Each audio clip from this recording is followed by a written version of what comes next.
Bienvenidos a otro martes informativo. El día de hoy les voy a hablar del comportamiento del colesterol y los casos de hiperrespondedores, que por lo menos es mi caso, y el caso de bastantes personas que veo a diario.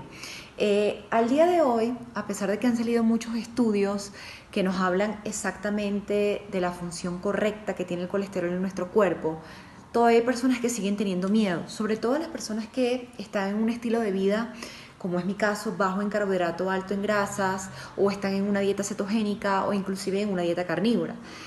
Tenemos que aclarar, y esto es bueno decirlo,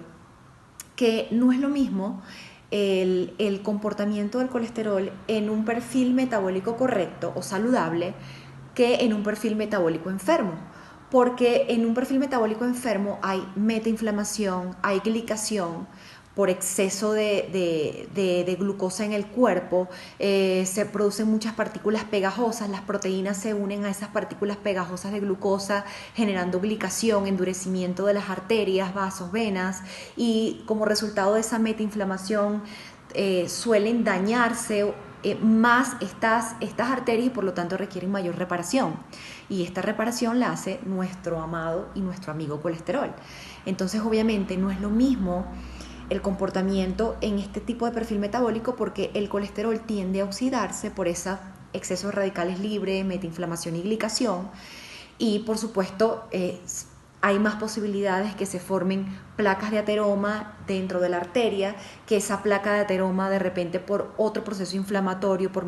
episodios de estrés pueda reventarse, generar coágulos y de allí pues accidentes cardiovasculares, que a eso es lo que más le temen los médicos. Pero la culpa no es del colesterol, el colesterol son nuestros bomberos,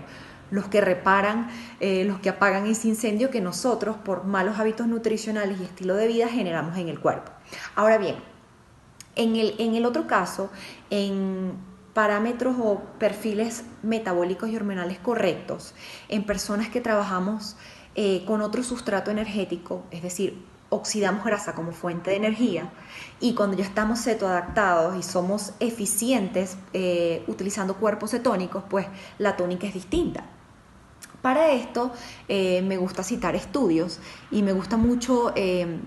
todas las teorías y la experimentación que, por ejemplo, hizo el ingeniero Dave Feldman en su libro Cholesterol Code, pero que también conversó y compartió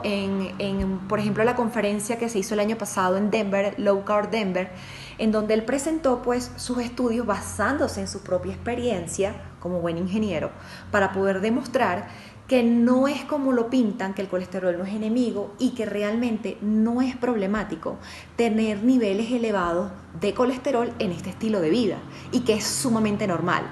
Y el caso de los hiperrespondedores, por ejemplo, en el caso de Dave Feldman, en mi caso en particular, que hago mucho ejercicio, que soy una mujer delgada, que tengo un porcentaje de grasa bajo, y también en el caso de los atletas que ya están keto adaptados o ceto adaptados, es decir, que saben utilizar eficientemente la grasa como fuente de energía y más aún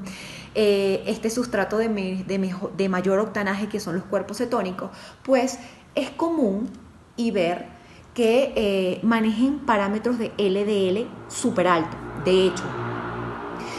cuando tú te pasas a un estilo de vida bajo en carbohidrato, alto en grasas y comienzas a bajar de peso, es normal que esa bajada de peso produzca una elevación del LDL. Ahora, mientras más ejercicio hagas de resistencia o de fuerza, obviamente el cuerpo va a necesitar, nuestro hígado, mejor dicho, que es el que produce más del 80% del colesterol. Así de vital es que nuestro propio hígado lo produce y nuestro cerebro también tiene su mecanismo para producir su propio colesterol. Bueno, se ve incrementado debido a que, número uno,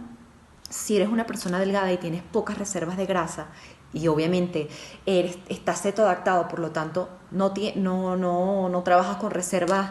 de glucógeno porque no consumes carbohidratos, pues el LDL sube porque el hígado tiene que producir más este tipo de lipoproteínas para transportar los triglicéridos a las células musculares, para que tenga más potencial o más material para oxidar esta grasa como fuente de energía, porque hay más requerimientos energéticos. De la mano con esto, si tú realizas mucho ejercicio de hipertrofia o mucho ejercicio para generar masa muscular, por ende, se va a necesitar reparar más, porque los ejercicios de hipertrofia revientan fibras musculares. Y para reparar esas fibras musculares, porque el colesterol también repara células, ¿ok? Se requiere pues más LDL, que es el que genera ese trabajo de reparación. Entonces, esto es muy común en personas flacas, en personas con porcentaje de grasa bajo, personas que practican mucho ejercicio de resistencia, pero también de hipertrofia. Esto lo comentó Dave Feldman en esta conferencia de Low Carb Denver, explicando esta teoría. Y también, por supuesto, en individuos cetoadaptados, en donde se producen muchos cuerpos cetónicos, a mayor producción de acetil-CoA, que es un precursor de colesterol, por supuesto, hay mayor síntesis de colesterol y el LDL va a subir. Entonces, esto es común verlos tanto en personas ya cetoadaptadas que producen muchos cuerpos cetónicos y lo utilizan por esta sobreproducción de acetil-CoA para poder producir cuerpos cetónicos, en personas que destinan su entrenamiento hacia la hipertrofia, son delgados y tienen poco porcentaje de grasa. Obviamente en atletas de resistencia es muy normal, y obviamente se hace también muy normal en personas que han adoptado este estilo de vida. El LDL sube, se puede duplicar 100%, duplicar 200%, inclusive triplicar el 300%. Si ustedes ven mi analítica sanguínea, mi LDL está por encima de 280. Por lo tanto, mi colesterol total está por encima de los 300. Pero ustedes ven los otros parámetros, los triglicéridos están por debajo de 40, la insulina está por debajo de 5, la glucosa está entre 75 y 80, no pasa de allí, no hay rango inflamatorio en mi cuerpo, o sea, la proteína C reactiva es negativa, está por debajo de 0.5, entre otros parámetros que se observan en contexto y están correctos. Entonces, todo esto lo demostró Dave Feldman en su propia experimentación, y también midiendo pues los tipos de partículas de LDL. Están las famosas lipo o ApoB y las lipo o ApoA. Este patrón de lipo ApoA son más grandes y flotantes, y no generan placa de ateroma, por lo tanto no te producen riesgo cardiovascular. Y en cambio las lipo-ApoB o patrón B es más pequeño y esponjoso, que se cuela y se pega a las arterias porque pasa mucho tiempo expuesta en el torrente sanguíneo.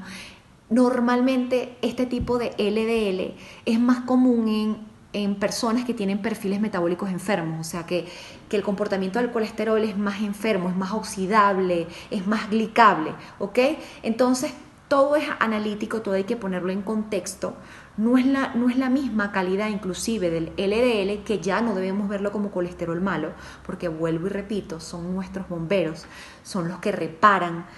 junto con el calcio, junto con los glóbulos blancos, cuando hay metainflamación, cuando hay daño en las arterias, reparan. Entonces, las circunstancias o el contexto metabólico es lo que va a garantizar que ese LDL sea enfermo, se glique o se oxide o no, o sea de mayor utilidad, es decir,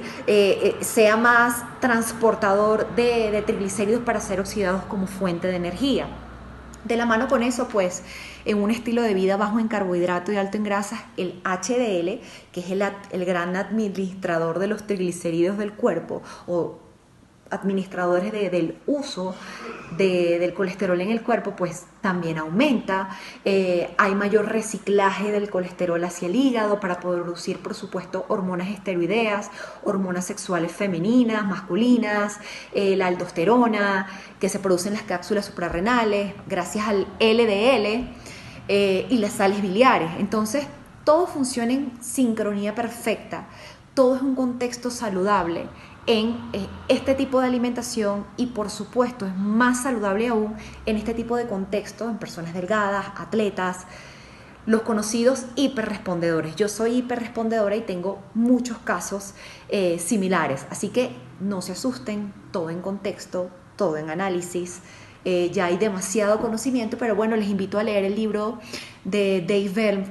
Dave Feldman de Cholesterol Code, o sus estudios que él compartió en la conferencia Low Carb Denver, para que vean exactamente